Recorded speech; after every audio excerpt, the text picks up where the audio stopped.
तो जी हैं, नमस्कार दोस्तों। आप लोग देख रहे हैं बीडी भोजपुरी और आप सभी से भारी डिमांड पर आ रहा है खेसारी लाल यादव जी का फेमस गाना मरद अभी बच्चा बाजाने या पार्ट 2। जी हाँ, पोस्टर देख सकते हैं आप लोग। जाने तो खेसारी लाल यादव जी ने गाया है और गाना मेट्रोन म्यूजिक यूट्यूब चैनल से आप सभी को देखने को मिलेगा।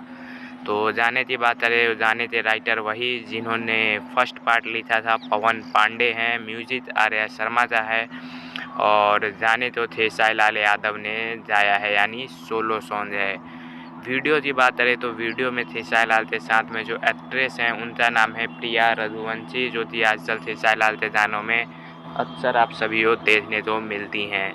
देख सकते हैं पोस्टर पर उनका फ़ोटो भी है। और मरद अभी बच्चा पार्ट 2 जाने के लिए आप लोग इतना एक्साइटेड हैं कमेंट में ज़रूर बताइए, क्योंकि आप लोग काफ़ी ज़्यादा डिमांड कर रहे थे जैसे पवन पांडे का लिखा हुआ गाना है और काफ़ी दिन बाद उनका लिखे हुए तो गाने आ रहे हैं। तो आप लोग एक्साइटमेंट रखिए और काफ़ी ज़्यादा उम्मीदें हैं इस गाने से। तो आप लोग क्या